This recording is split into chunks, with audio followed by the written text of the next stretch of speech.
सबको नमस्कार।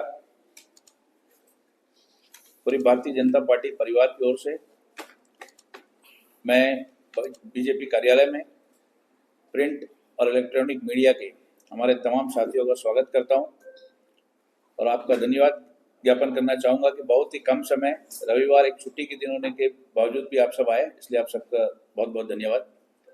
आज के इस प्रेस कॉन्फ्रेंस को बुलाने का हमारा मकसद, आप सब जानते हैं कि कांग्रेस के एक सांसद साहू जी के वहां से जो धन का भरमार प्राप्त हुआ है, उस विषय में आपको अवगत कराने के लिए ये प्रेस कॉन्फ्रेंस बुलाया गया है।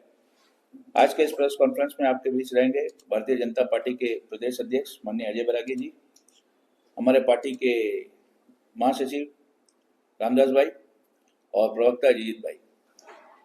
तो ज़्यादा समय नहीं लेते हुए मैं प्रेस कॉन्फ्रेंस को आगे बढ़ाते हुए हमारे प्रदेश अध्यक्ष जी से गुजारिश करूंगा कि आज के इस प्रेस कॉन्फ्रेंस के विषय में आपके सामने अपने विचार रखें।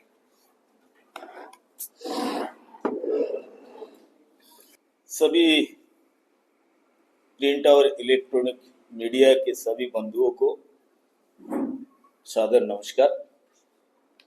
आप सभी को भारतीय जनता पार्टी प्रदेश कार्यालय में हम हृदय से स्वागत करते हैं।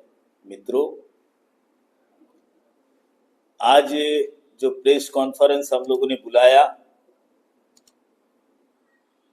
मीडिया के सभी मित्रों को आज इसलिए हम लोग आमंत्रित किया है कि आप सबको और पूरे देशवासियों के साथ विश्व के कई भागों में कांग्रेस के नेता और उनके करीबी लोगों को द्वारा करोड़ों करोड़ों रुपया का घोटाला का दृश्य सभी के सामने है।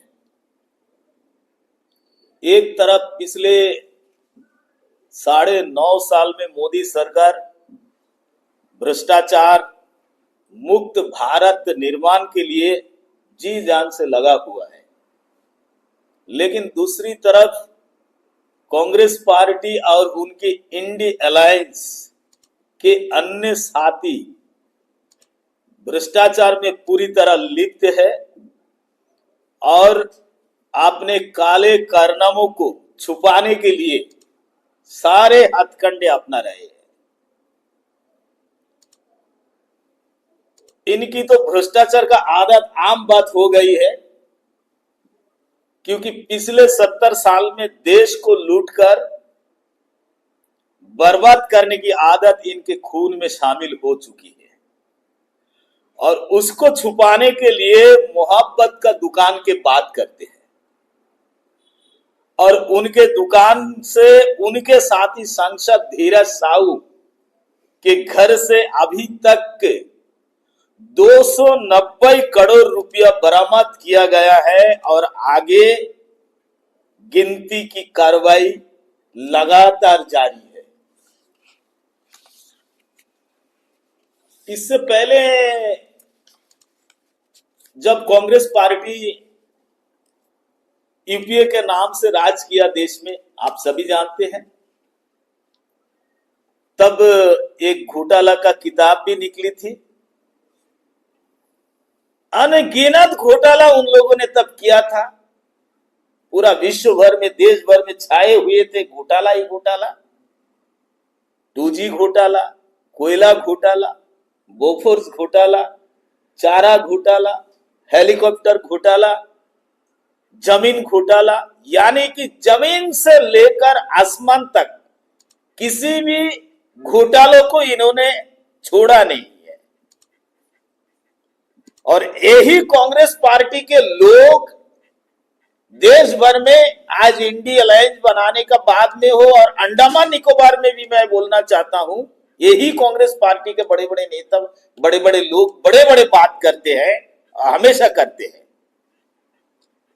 आज यह लोग मोदी सरकार से परेशान है। 9.5 साल में मोदी सरकार का एक भी बदनाम इन लोगों ने अभी तक ढूंढकर नहीं निकल पाए। आप सोचिए, आज ये लोग सत्ता में नहीं है, अगर आज का दिन ये लोग सत्ता में होते तो ये क्या करते। और आपको ये सोचना होगा कि 9.5 साल यशस्वी प्रधानमंत्री हम सबके प्रिय नरेंद्र मोदी जी ने जो सुशासन दिया, जो सेवा दिया, किसी का भी दम नहीं है उनका ऊपर में उंगली उठाने का। ये लोग मोदी जी से इसीलिए परेशान है कि मोदी जी का ये कमिटमेंट है, जनता से जो पैसा लूटा है उसकी पाई पाई लौटानी पड़ेगी, या मोदी का गारंटी है। मोदी जी का गारंटी का मतलब बेईमानों से पाई पाई वसूलने का गारंटी। पहले ये सारे चोर लोग मिलके यूपीए का गठन किया था, और अब इन लोग जो है फिर से सारे चोर लोग एक साथ मिलकर फिर से इन लोग देश में एक इंडी अलायंस पार्टी का गठन किया है। इंडी अलायंस के साथ इंडी अलायंस के कुछ काले कारनामों का और घोटालों का भी हम आज यहां आपके सामने साझा करेंगे और उजागर करना चाहते हैं। जैसे बेंगलुरु में कांग्रेस नेता के रिश्तेदार के घर में मिले 42 करोड़ रुपया का कैश। यूपी विधानसभा चुनाव के समय आईटी के रेड में पीयूष जैन के यहां मिले 200 करोड़ रुपया का कैश। जुलाई 2022 में ममता दीदी के मंत्री पार्थ चटर्जी के ठिकाने से मिले 50 करोड़ कैश और करोड़ों का गोल्ड। 142 करोड़ रुपए चेन्नई से आयकर विभाग की छापामारी के दौरान जब्त किए गए थे। जून 2022 में सत्येंद्र जैन के ठिकानों से ईडी को मिला 2.82 करोड़ कैश के साथ सोने के 133 सिक्के। झारखंड में मई 2022 में ईडी की छापामारी में अधिकारियों का घर से 20 करोड़ से अधिक कैश बरामद हुए। झारखंड में ईडी सरकार में मनरेगा में 550 करोड़, कोयला आवंटन घोटाला, अवैध खनन में 1,500 करोड़, ग्रामीण विकास निधि में 1,500 करोड़, भूमि घोटाला में 3,000 करोड़, शराब में 1,500 करोड़ के घोटाले के सहित कई घोटाले के मुद्दे को भारतीय जनता पार्टी ने प्रमुखता से उठाया है।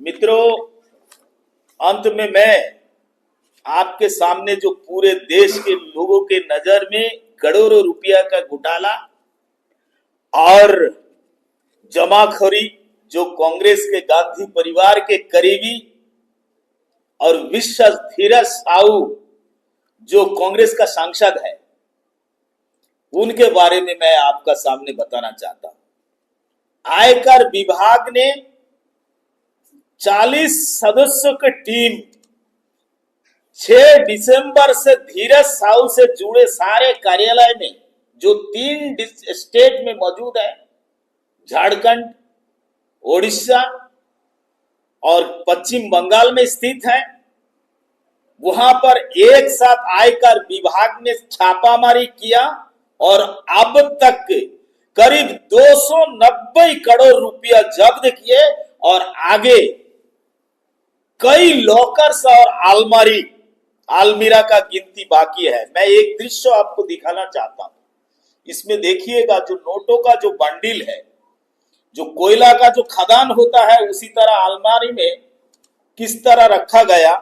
और उसका साथ में ये लगातार, ये अभी तक कई मशीनें खराब हो चुकी है।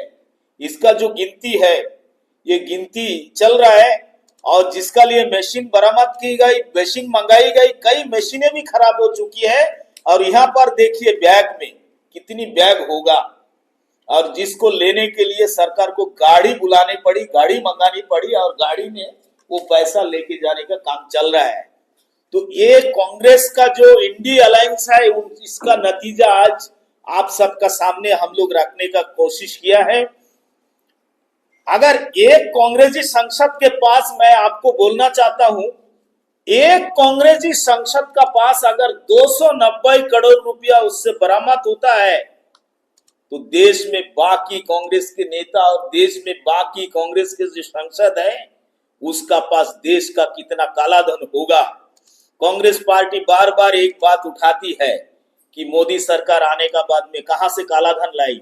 लेकिन मैं आज आप मित्रों प्रेस कॉन्फ्रेंस में आप सभी के माध्यम से मैं समूह समाज को, समूह दीप समूहों को मैं बताना चाहता हूं, यही वो काला धन है जो काला धन को कांग्रेस पार्टी ने छुपा के रखा था। और आज धीरे धीरे जो है सारा काला धन ये सामने आ रहा है। इसमें अनुमान लगा सकते हैं कि बाकी सभी कांग्रेस के सांसद और नेता वो कितना काला धन को इकट्ठा करके रखा है, जिसका कोई हिसाब नहीं है। और उससे आगे हिसाब लगाए तो गांधी परिवार, मैं बोलना चाहता हूं, विश्व का सबसे बड़ा भ्रष्टाचार परिवार है। इसमें कोई दो राय नहीं है। अब पता चलता है कि धीरज साहू जैसा लोग तीन बार कैसे राज्यसभा का सांसद बनते हैं। आखिर में किसका आशीर्वाद इनका सर का ऊपर में है। अगर भारत को बचाना है तो ये इंडी अलायंस को दूर रखना होगा और राष्ट्र हित में भ्रष्टाचार मोदी सरकार को फिर से दोबारा 2024 में जीताकर प्रधानमंत्री के रूप में लाना होगा। तभी जाके हमारा देश सुरक्षित होगा, हमारा देश का नागरिक सुरक्षित होगा। मैं इतना ही आपका सामने रखने का कोशिश किया। जय हिंद, नमस्कार।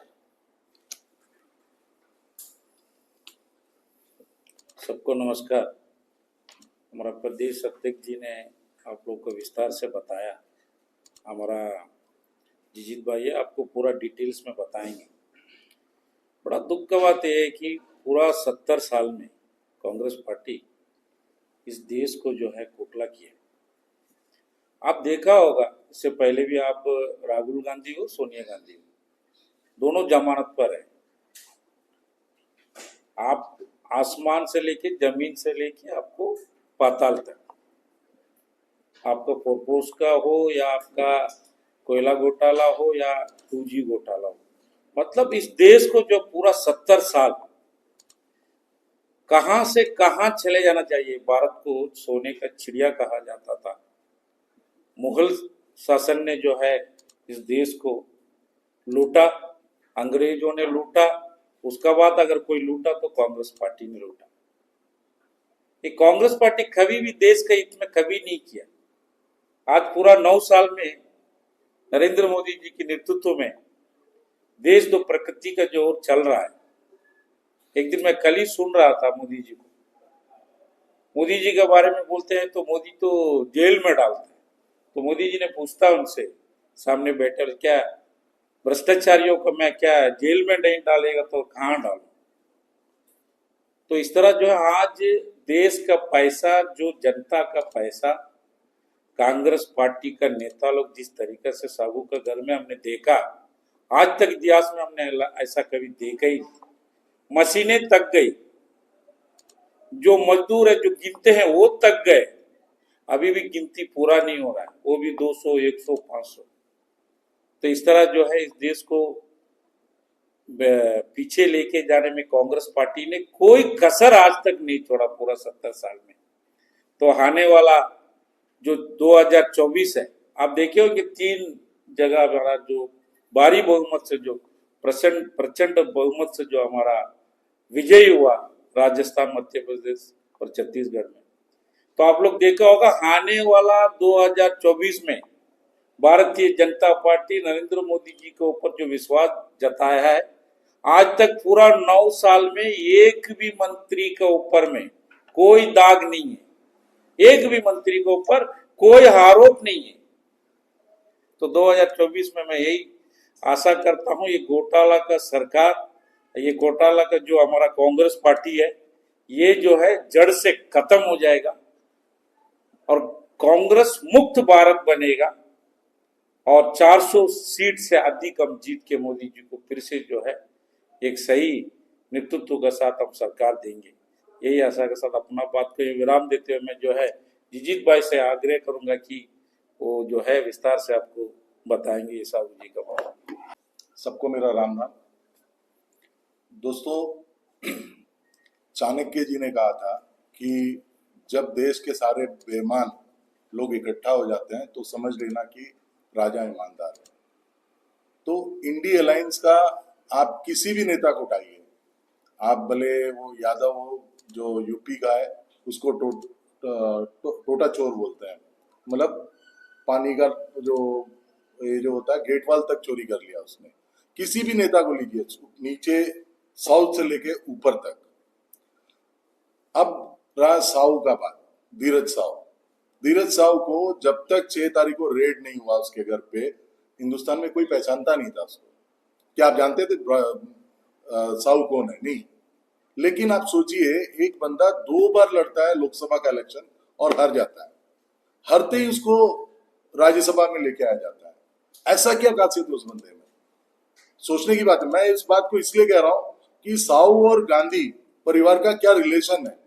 कांग्रेस तो गांधी प्राइवेट लिमिटेड पार्टी है, तो वो पार्टी के कैंडिडेट हारता है 2 बार और उसको हारते ही उसको राज्यसभा में लेके आता है। क्या मजबूरी है? मजबूरी कुछ नहीं है, पैसा है। खरीदा जाता है सीट को, और राज्यसभा में आने के लिए उसने कितने करोड़ों रुपया दिया होगा। आज जो दिख रहा है वो टिप ऑफ द आइसबर्ग है। वो कितने साल से वो है, उसके पिताजी भी एमपी थे कांग्रेस के, तो तब से चला आ रहा है। इन लोगों ने देश को अलग अलग सेक्टर में बांट दिया है। झारखंड साहू देखेगा, कर्नाटका डीके शिव कुमार देखेगा, मतलब ऐसे ऐसे बांट के रखा। कलेक्शन करो और गांधी परिवार को खुश रखो। अब तो जैसे मीडिया में आ रहा है कि 20 कमरों को सील किया गया है, उसमें से 5 ही खुला है। 5 में अभी तक, जब मैं आने से पहले देखा, 300 करोड़ तक पहुंच चुका है काउंटिंग। जैसे ही हम लोग देखते हैं कि हैडोवर्क से ट्रकों में बालू लोड होके जाता है, वैसे नोट लोड होके जा रहा है ट्रकों में। हमारे अध्यक्ष ने गाड़ी कहा था, तो गाड़ी से बड़ा चीज है, ट्रक है। ट्रक में नोट लोड होके जा रहा है। मुझे तो आश्चर्य नहीं होगा कि अगर साहू का नाम Guinness book of world record में आ जाए, क्योंकि हिंदुस्तान का आज तक का सबसे बड़ा कैश जो रिकवर किया है अभी तक, रिकॉर्ड है। आज तक इतना बड़ा अमाउंट में कैश कहीं से नहीं पकड़ा है। और उसके बाद भी कांग्रेस पार्टी ने अभी तक उसके ऊपर कोई डिसिप्लिनरी एक्शन नहीं लिया। सबसे बड़ा बात वो है।